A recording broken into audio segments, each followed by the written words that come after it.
We're live. Great. Hello. Hello, everyone who's here for 5 steps to scale your agency like a startup. Who's presenting? Yeah. So who's here with us this afternoon to talk about that is me, myself, Emilia. I'm the CEO and co-founder of Content Tools. And I have my dear friend with me, Adam Stone. He's the CEO of Speedlancer. And we are both entrepreneurs of 500 startups. We were together in batch 12.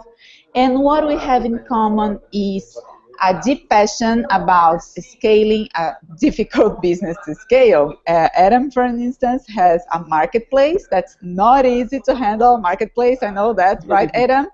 And I myself run Content Tools, and Content Tools is a software for content marketing. So we help businesses scale their content marketing strategies. That's not easy as well. So our goal here, we are talking, and our goal here is to present a few techniques that startups like ours use to scale. So people from agencies, that's the type of a business model that per se, agencies don't scale, people say. Agencies can't scale. But we think and we believe that agencies that use these techniques can at least have a better process and achieve a better performance and have more customers, attend to more customers than they do right now. So yeah, enough about me. I want Adam to present himself. He's a prodigy. Adam is amazing. So Adam, please talk a little bit about yourself. Emilia. I know you like to. Oh, shucks. So I'm Adam, the founder and CEO of Speedlancer.com. So we're the world's fastest freelance marketplace of high-quality curated freelancers, meaning that we deliver design and writing and data entry services in just 4 hours. So we understand agencies' needs, being that they need things done quickly and on demand. This stemmed from my business that I started. I started my first business when I was 12, and my last one I started when I was 14 in the e-commerce space. And I was a huge user of basically on-demand workforce. And what I found was that it was almost impossible to get things done when you need it with high quality. Emilia? Exactly. Yeah. It's great what Adam does, and the types of tasks Speedlancer can deliver so quickly. It's amazing. And for me, I'm a content manager for more than 8 years, and I felt from inside small and medium businesses and also huge companies I've worked with that content marketing is not an easy task. Content marketing is complex. Content marketing demands a lot of tasks on a daily basis, a lot of tools to manage, and it can be tricky. And so by learning that, I developed, along with other entrepreneurs, Content Tools. It's a one-stop shop software for content marketing. And we've been helping not only small and medium businesses to approach content marketing better, but also agencies that also help those businesses. So agencies are using Content Tools as well to develop better content strategies, to deliver better content, and also to develop the entire workflow for content marketing. And with Content Tools, they've been able to scale and to reach more customers and to deliver more and better content strategies. So yeah, I think one of the things that we've been learning here, talking to agencies on a daily basis, and we have a partnership program at Content Tools, and we've been learning a lot about agencies' challenges. It's not easy to run an agency right now. You have a lot of demands, you have a lot of competition, and so we also learned from you guys that are watching, what are the main challenges for you? So we heard a few of those. We've talked about staffing, hiring fast enough, finding new customers, getting new customers, growing the agency to the next level, scaling, having profit is so important, tracking, and also converting leads, explaining content marketing, making brands believe in content marketing, and also having a collaborative content creation or content curation. So we'll be tackling most of the subjects right now in the next 30 minutes. I hope you guys can also figure it out some of these challenges along with us, or at least have some bright new ideas, and have ideas that come from startups, come from people that are on a daily basis thinking of scalability, and bring these ideas to your agencies. That's our goal here. So starting off, Adam, my friend, you say management is such an important aspect for an agency, and I want to hear your philosophy behind management, please. Yes, thanks, Emilia. So this is one of the things that startups and agencies have in common. We all have to manage our resources and manage our staff and make sure that we can keep up with demand and deliver as quickly and efficiently and with as high quality as possible. So this is one of the issues that you mentioned in the previous slide, where staffing and hiring fast enough and sort of getting your agency to the next level, this is where it stems from. So in terms of management, what I found through my years of the e-commerce space, where I ran an overseas team, was that it's very important to hire one key point of contact and use that point of contact as your number one resource, your right-hand man or woman, that you can give tasks to and allow them the opportunity, the resources to go tackle that by themselves. So to do that, it's important to first find the best. So that's your normal recruiting, hiring process, and they can either be sitting next to you, recommend, or Emilia, would you mind putting your microphone on mute, just because it's on echo? Sure. Sorry. That's all right. Does that help? Better now? Yeah, perfect. Thank you. So yeah, it's important to hire the one key point of contact, and that's through your normal recruiting systems. So you can either hire someone sitting next to you, put someone on your team into this role, and basically what it means is that they will find the best talent to help them deliver their tasks, and it's important for them to document everything and create processes and workflows and provide oversight and quality assurance to the work. And what this means is that your role as an agency director is simply to provide the tools and measure the results of this key point of contact's work. And what that does is that maximizes your return on time. So you want to be spending your time managing the highest order tasks possible, rather than managing the lower level tasks. So this will require some work up front, because you've got to train this person to sort of take over a lot of the roles that you're doing.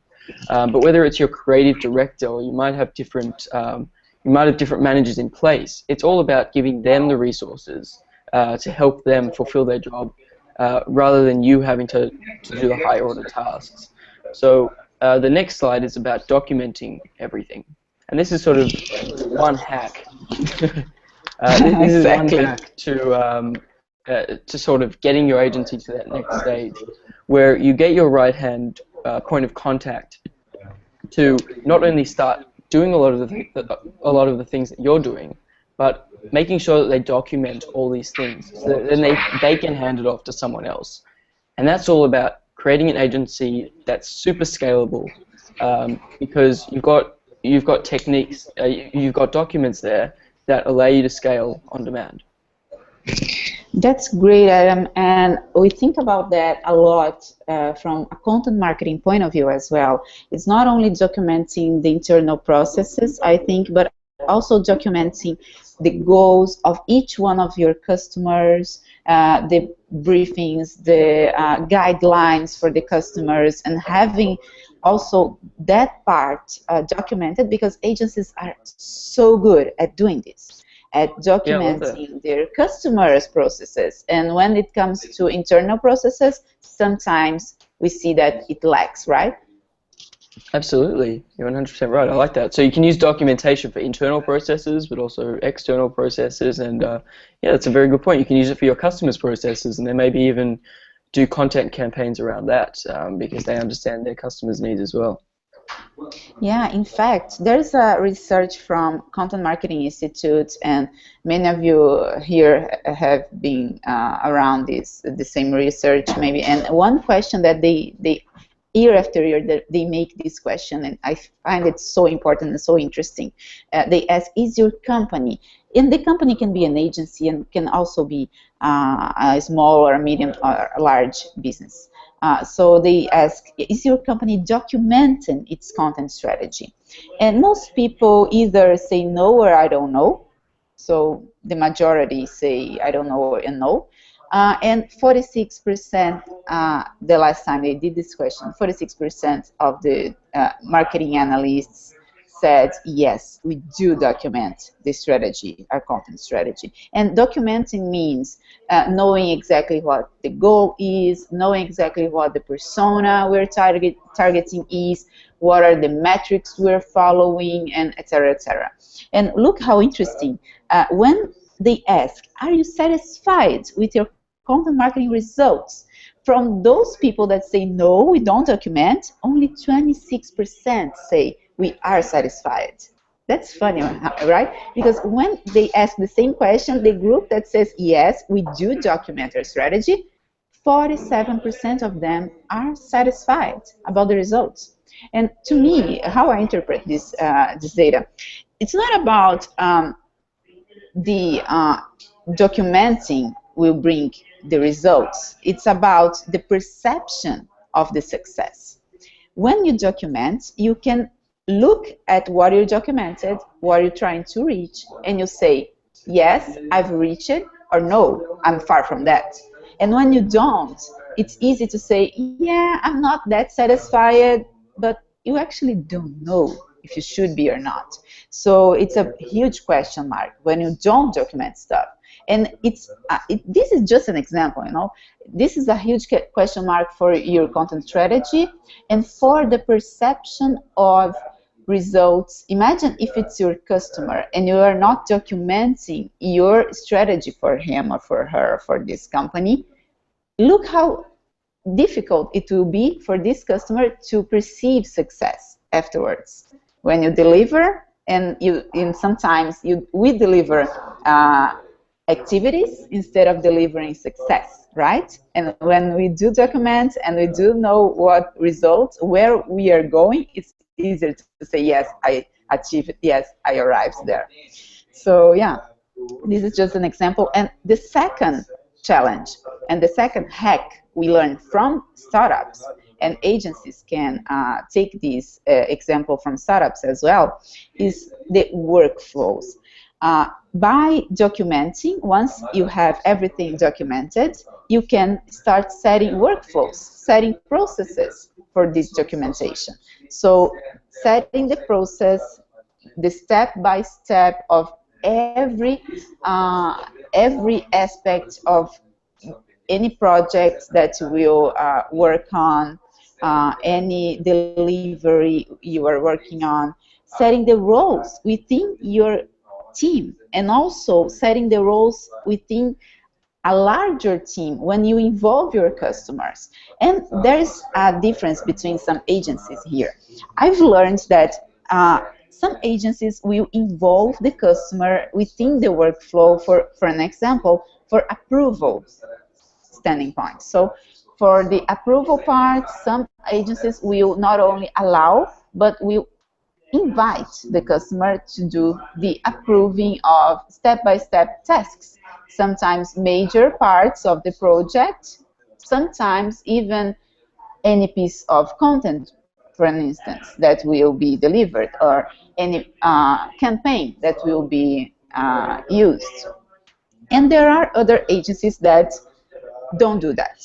They don't include the customer in the approval section. So you should decide within your internal rules if the role should be for the customer to decide or for you, and that you use the documentation to do that, to play this decision. And once you do, you have to set the roles within each team for design, for advertisement, for campaigns. And setting the roles of each part of the workflow is essential. It's also essential to schedule and perhaps try to automate the repetitive tasks.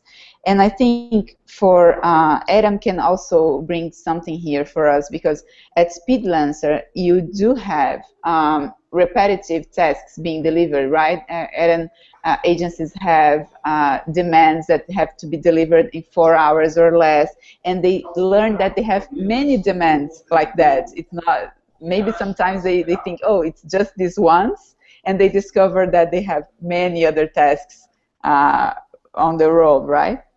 Yeah, that's correct. So like we integrate into agencies' workflows. So where they have their designers basically working full time around the clock, those designers themselves often need help with tweaks and graphics tweaks and social media graphics based on the guidelines they've already set and the branding documents they've already created. So there are a bunch of ways that we can integrate into workflows. But I'd also like to add, into Emilia's point, which is 100% right, that you should use your documentation to create a workflow. That's what we mean by documentation. So you're documenting the workflow of each and every task that occupies your time and your team's time on a daily basis. And then, in my opinion, you should have your point of contact, that right-hand man or gal that I spoke about before. You should have them managing this workflow and overseeing the process, so that you can step away and work on the important things to scale. That's all part of the scaling process. Great, and we will talk about tools in a few minutes, and we do have some suggestions of tools that will help automating these repetitive tasks, and that can be really important for scalability. Because if you have your POC overlooking everything and having to take action at every point in the workflow, that will be very demanding for them, for sure.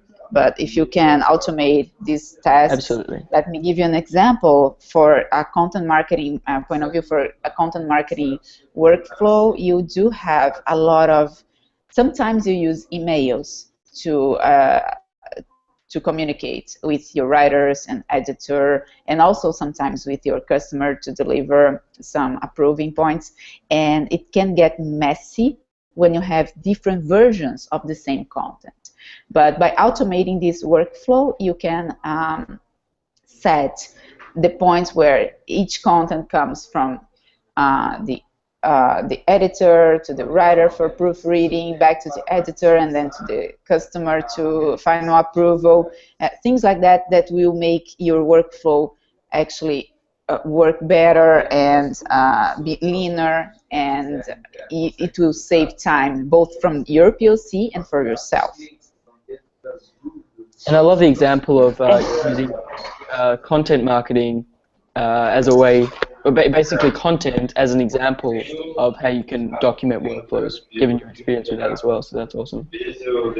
Great. And how about staffing? We already talked about the POC, but that's just one person in the entire process.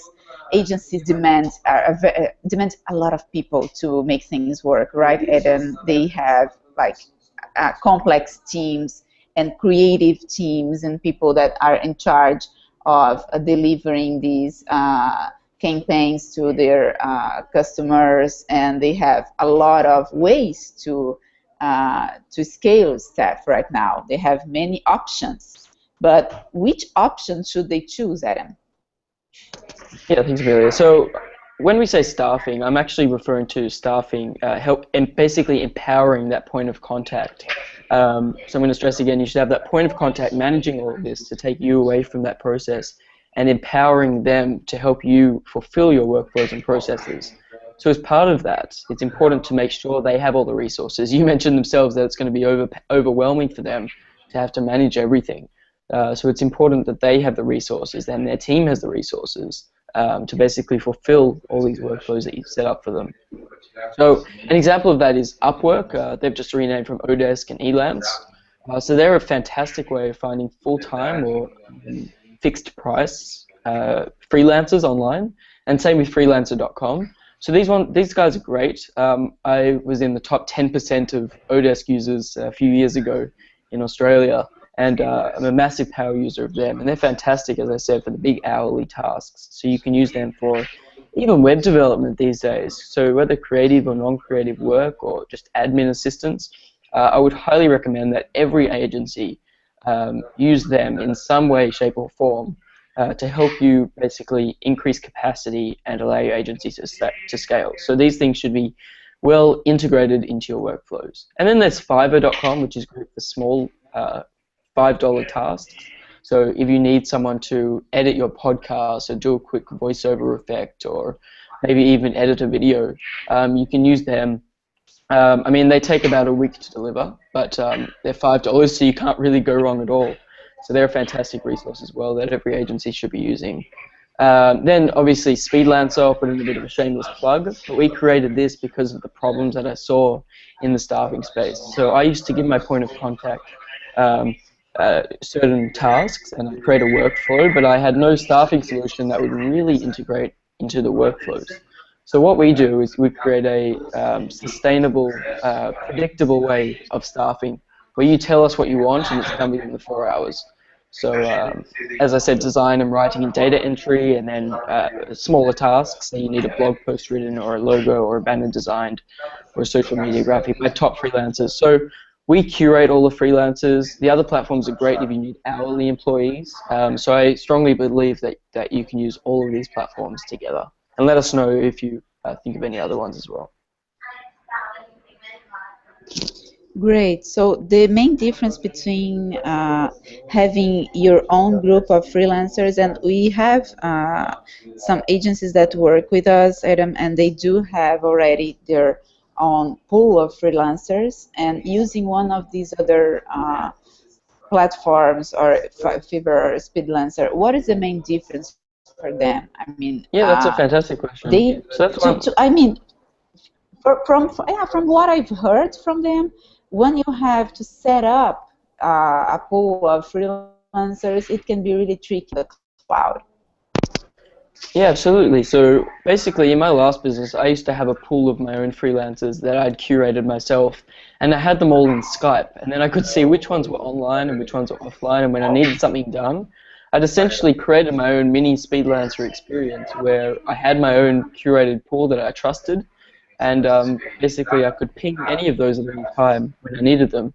So that's great, but a problem I found was, A, you have to curate that pool, which takes years, if not longer, to really trust a person, trust a freelancer. But then you have to schedule them in. And what I found is on even Fiverr and other platforms, but also if you have your own freelancers you can trust, a lot of them take a week to deliver something that should only take them a few hours. So we are essentially that curated pool where you can use us as the resource. We've gone through thousands and thousands of freelancers and curated the top 300. So we've got writers from Inc.com, The Guardian. So it's like having your own internal pool of freelancers, but you don't have to manage them and schedule them in. We do that all for you. But absolutely, you have your own internal team. And also there is the problem of managing payment of these freelancers, right? Yeah, that's a great point as well. It's really tricky to do that. Absolutely, absolutely, and you have to manage all the legals and compliance and all that headache. That said, if you have someone you trust and you can wait for them to deliver, that's also a great solution. It's very powerful to have your own team of freelancers. But that said, if you're not hiring them full time, don't expect them to work to be available for you full time during your hours. So that's something I found. Totally. As well. And another thing that we also heard from agencies that work with us is that, especially when we talk about content marketing, you have a recurring thing that actually has to work. Make it a content strategy consistent is really tricky, and at the same time, having this consistency and working with different freelancers is something for agencies that take time for them to figure it out. So when they use content tools, they can onboard the different teams of writers, editors for each strategy. Sometimes agencies are very niched. They niche a lot, like I only work with beauty e-commerces. I only work with fashion. I only work with companies, and that's awesome. That's really good, and it's actually really interesting to have freelancers that are also well known in the same industry.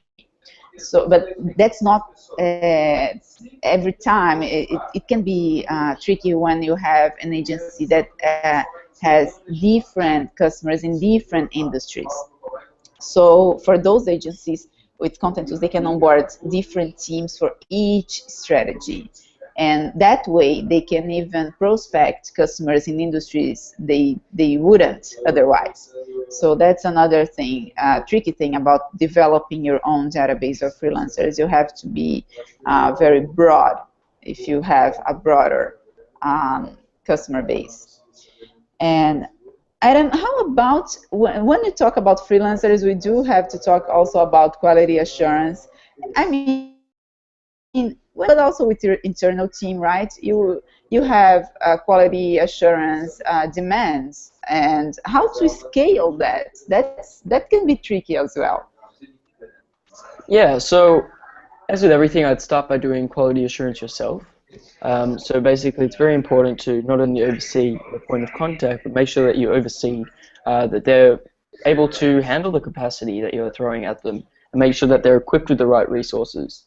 So that's your role at the end of the day, is to provide quality assurance.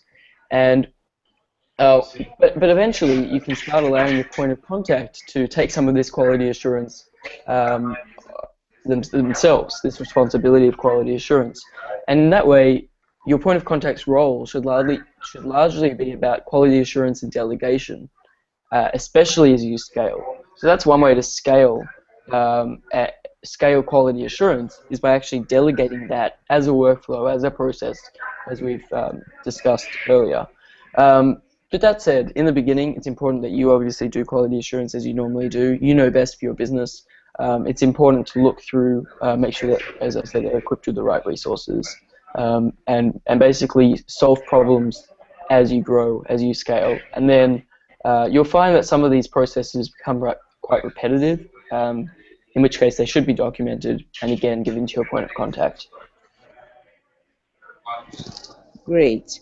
Yeah, so we've seen 4 steps for agencies to scale like a startup. We've talked about management, we've talked about workflows, we've talked about staffing and quality assurance. Before we go to the next step and talk about tools, which I think is very important for many startups to scale. They know their tools and they use the appropriate tools for every area of the startup. Every part of the process has its own important tool, and we want to share that with agencies as well. Before we go there, I wanted to let you know, guys, that we are receiving questions on YouTube. You are watching on YouTube. You have the comment right there on the right. You can comment and you can ask us anything, and we'll have some time. In a few minutes, we'll have some time. We'll open for questions. So please, if you have any questions for these 4 steps so far and for the next one, you can use that space there on the comments and share your doubts or your questions with us. So yeah, for the tools, we have so many possibilities right now. It really depends on the specifics of your agency, the products, and the kinds of projects and campaigns that you deliver. And sometimes there are cases in which you have to also develop your own softwares, your own tools to have ability to scale it a little bit. Earlier, I was talking to this agency manager, and he was sharing with me that they started by using project management tools, and right now they are they have grown to the point of developing their own software to track every aspect of their customers' campaigns. So each case will be different from the other. So, but anyways, a project management tool is essential for agencies, also as team communication, because sometimes you have your pool of freelancers, or you have your contractors, and you have your team in different parts of the country. For content creation as well, you will want to use tools to do that. For website maintenance, for lead generation, especially if you're delivering online marketing campaigns, and lead nurturing, for your sales process, your own sales process, and also your customer sales process, and for analytics, and to track profitability and ROI. So let's go to the tools. This is very rough, and we don't have like all the tools here, but there are like the tools that have been curated by us, tools that we use ourselves, and tools that agencies that work with us also use. So for project management and for task fulfillment, we have worked with Active Collab, Fusio, and also Speedlancer. So whenever we have this necessity to set up workflows, to set up our processes, these tools can be really helpful. And also for quick demands, Speedlancer can be really helpful. For team collaboration, we have FP Do More. Is also a tool for, they overlap the project management, and they also deliver team collaboration for your agency. Slack has been really helpful for many agencies, and Slack has its own possibilities with integrations, and they I'd love to put in a so plug as well. oh yeah, please do. Speedlancer now has a integration with Slack, so you can submit your tasks through Slack and have them delivered within 4 hours. So as you mentioned integrations as well, so I thought I'd throw that in there. Great, yeah, that's so smart. And I've heard of other agencies that use Slack, that use other project management tools, and they invite their customers. It gives agencies also transparency, right? You can not only, it's for you, it's for your own management, but it's also for your customer to have visibility on what stage is this project. And sometimes they feel a little bit insecure. Oh, the deadline is approaching. How far have we went? So these tools can be also tools to help you not wait that deadline or that meeting to present your reports. You can have your customer being part of the entire process, bring them closer. For content creation and for the content process, if you are using if you're responsible for many companies' blogs, for many strategies, but you are on your own, you can use Blogo to also develop these pieces of content, these articles, and push these articles, each one, to the proper blog.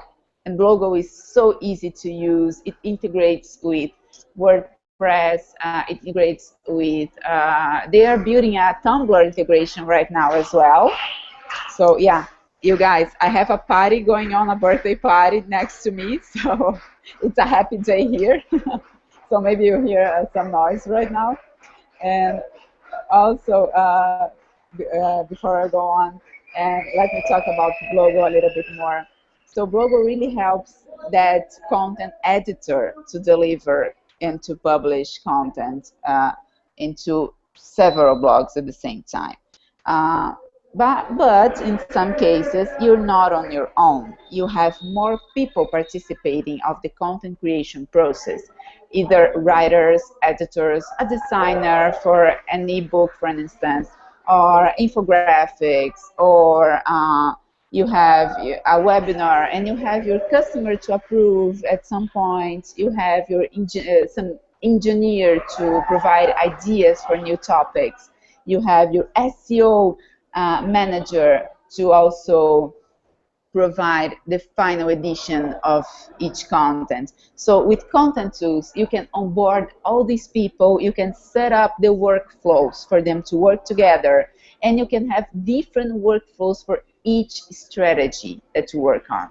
So it's really helpful for agencies as they scale to have in one place, one single software, every strategy they are working on with content creation, set up, and right moving to the right path. Also for website maintenance, many agencies are working with WP Curve, and I think, Adam, you have worked with these guys as well, right? Yeah, the founders are amazing. They're actually an Australian company, but yeah, they're great. They're a subscription-based WordPress maintenance software or system service, sorry, where you can pay, I think it's $60 or $70 a month, and you get unlimited Yeah, it's around WordPress fixes. So we know how 79. often that breaks. Yeah, it's around 79 per task. It's super affordable, and Yeah. there are tasks that can demand a lot of time, right? When you have to set up so many WordPresses as an agency, and each customer has its own demand. So with these guys, I think you can also deliver faster, right? It's not only about maintaining the websites you already have, but also maybe developing new ones. Yeah, I'm not exactly sure how they work, but I think I'm not sure if that's the case. It's to do with basically fixes and things like that mainly, I think. Maybe they do setups these days, I'm not sure. But yeah, it's Yeah, great for you and your clients because we know how often WordPress breaks where you updated it, or I've been too scared to update my WordPress because it always breaks at the end of it. yeah. I think the thing with WordPress is so easy to it's an open source, so you can build it and use different and several plugins and have it your own way with it. But sometimes you face challenges where your customer either already has something set up and it doesn't really work, and yeah, it can be tricky like that. So I think that's a great resource to fix things and to scale your websites. So for people asked also for us, Adam, to talk about lead generation and how to generate leads, and that's something that's really interesting in the marketing funnel process. We talk about content marketing a lot, and content marketing is just the beginning of the process. It's just about creating valuable content, useful content, pushing content online and on your blog, landing pages, Making social media, webinars. and attracting people. Yeah, and attracting people. And once you attract these people, where do they go, right? And how do you manage? If you're successful, how do you manage your strategy? So there are tools to do that. And there are also open source tools like Mautic, and also other more robust and well-known tools like HubSpot. And Infusionsoft is also an alternative. We have agencies that work with us and work with Infusionsoft, and they really like this guy's process, and it's also very much more affordable than the average. So it's interesting. Besides HubSpot, you have Eloqua, Marketo, and each agency will choose their partner accordingly to what they bring to the table, of course. So what these tools do is, from the leads you generate, how you manage them, also creating emails and flows to your emails, and generating conversion, generating landing pages to do these conversions. Also, the lead qualifying process, and to the point of sending to your sales process, to your CRM. So once you qualify a certain lead, you want your department, your commercial department, to reach this person that is qualified for our contacts, that is qualified for to go further. So Pipedrive is a CRM that can help with that. Pipedrive integrates with all of these guys. Same for RelateIQ. We use both. Actually, Pipedrive is amazing. It's very lean. It's very easy to use. It's very easy to teach your customers to use as well. When you set up a strategy, an inbound strategy, sometimes you don't have your customer already having everything set up for inbound, and they also need a CRM. So Pipedrive is really easy to teach how to use, and for especially SMBs, companies that have smaller teams and are more acceptable for changing and for different tools. RelateIQ is a little bit different. They do have they go further into your process, into your funnel. Is a more complete CRM. They don't do only sales, but they can create lists, and in these lists you can follow your lead into opportunity, into customer, and then after that into your internal process, your customer internal process. And they also track every iteration with the customers, all the iterations with emails, and it creates also follow-ups. So for instance, we have mentioned the ability to track and to schedule tasks. So RelateIQ would have that as well for the sales process. You can create tasks for the sales process, same as Pipedrive. And after that, after you convert these leads into your sales process and they become customers, how do you track profitability? How do you track how things are going with your agency, and if you're having profit, and what is your ROI? How much are you spending? There is this other tool, which is it's an accountant in the cloud. It's in Dinero, and they help companies from SMBs to agencies and to larger companies to track their entire finance process, and it can be really helpful. So these are some of the tools that are helping startups scale, and we think that many agencies already use them or use different tools for the same purposes. And if you too have your own tools that you use and you want to share, please do. We are more than open to learn more about other tools. And yeah, Adam, is there any tool that you use and it's important for Speedlancer that is not here? For managing customer support tickets, I would like to mention Help Scout. They're an amazing tool for helping you manage tickets without needing a full ticketing software. So basically it integrates with your Gmail account and makes it much easier for your team to assign tickets to each other, to add notes to them. So Help Scout is great. Is there anything else I can think of? Yeah, for this same purpose, we use Zendesk, actually. So Zendesk is great, but it's often a bit too complicated and a bit overpriced for some people's needs. So Zendesk is great if you have the time to put into it, but I think Help Scout is a great alternative to look into because it's extremely simple to use. It's a good starter. Yeah, I agree. Yeah, I think so. Okay. Any other? No, that's all I can think of at the moment. Okay. You've covered most of them. Yeah, we do use another project management tool, and it's free, so I think it's worth mentioning. We use Productivity.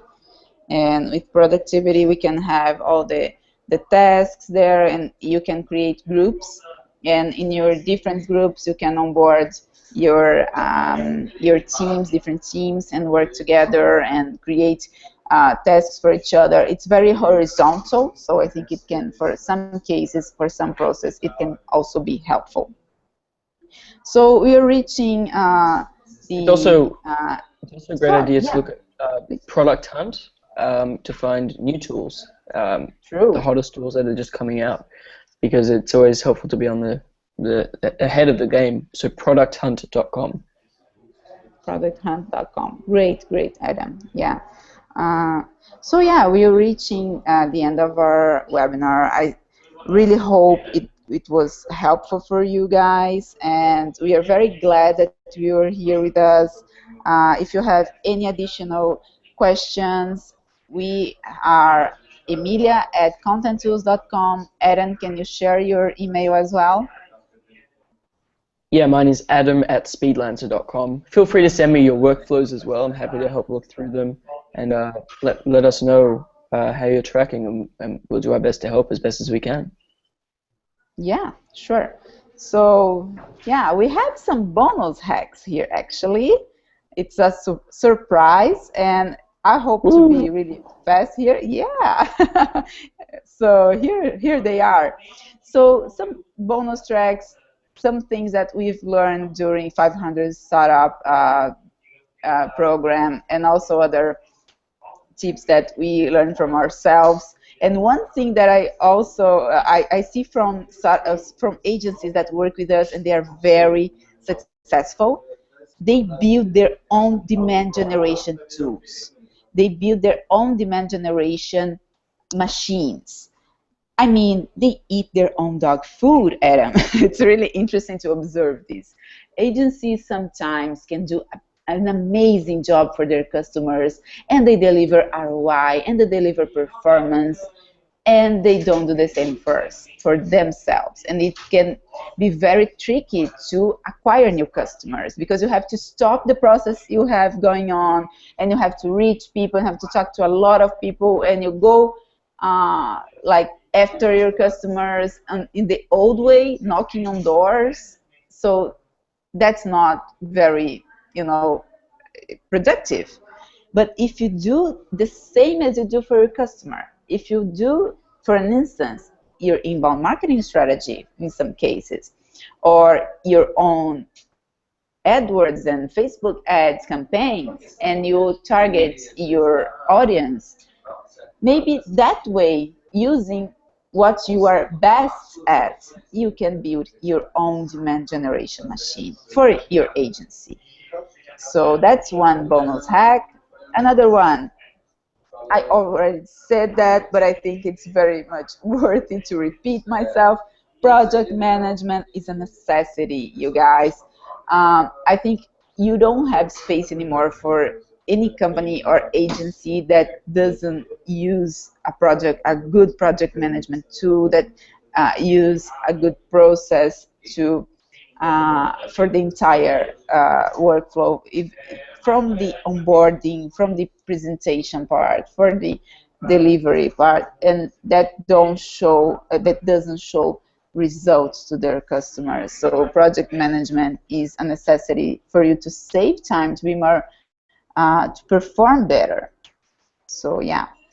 Another one is also to develop an inside sales strategy, especially if you attend to SMBs. If your customers are small or medium businesses, you can have a very expensive process if you're still doing a lot of outbound sales, if you're still going after your customers the old way. So developing an inside sales strategy, having someone in your team developing leads, developing your new deals, can be really, really smart, and also can be a way to go leaner, to have a lower customer acquisition cost for agency. Going beyond logos is also a bonus hack. I've seen many agencies' websites, they show logos of previous customers, of companies that work with them. That's great for confirmation, for social confirmation, but asking for a complete review from your customer, doing and running case studies can be even better. With case studies, especially when you are searching for new customers in the same field, these new customers can look at the ones you already have, look the results you brought, and see themselves working with you. And that can be really important in the decision part of the process when you're selling to a new customer. Also, we've seen a lot of niche agencies coming up, and they all look great. And so the last bonus hack, from a startup point of view, we have many startups that do one thing, but they do it so well. And I think the same can be used by agencies, getting rich in your niche. So finding a niche, getting rich, is it can be really promising for agencies. We've been working with agencies that they have like one focus. We only have customers that sell used cars, and that's why we love to work with these companies, and we bring results to these companies, and that's our field, and we don't go further. It's just that. There are some other types of niches. We only work with companies that already have set up their inbound marketing strategies, and we only deliver optimization for them, and that's it. We go from one point to the other. We make their budgets work 5 times better, and that's our niche. So find what you're really good at and go after that, and go after customers that need that expertise. So yeah, these were the bonus hacks. Adam, did you like them? Yep, sorry, I was on mute. Absolutely, they're great, and I love the last one as well. Get rich in your niche. I think that's very important to focus on whatever your expertise is, like being a big fish in a small pond, as the saying goes. But it's not easy in the beginning, because in the beginning, when you're a small agency, you're starting. We work with some agencies that are small, and they would take any deal in the beginning of their lives. And that's, You're not going to say exactly. no. Yeah. But So as it's you always learn tough from out. your first customers, you can really pick one that, oh, this is what I've done better than the other ones, and I want to go after customers like these. And Yeah, yeah, I just think it mostly go. helps with sales as well, because you can find the customers that need exactly what you're providing, as opposed to providing a broad service where it's hard to find exactly who needs your broad service, because there's a lot of other competitors in that area as well. True, true, yeah. So yes, I hope you guys liked it. A big thank you. You have my email, you have Adam's email. It's emilia@contenttools.com, adam@speedlancer.com, and we're very happy to be here with you. We'll be even more if you share your questions with us through email. Yeah, so thank you for coming here. Thank you.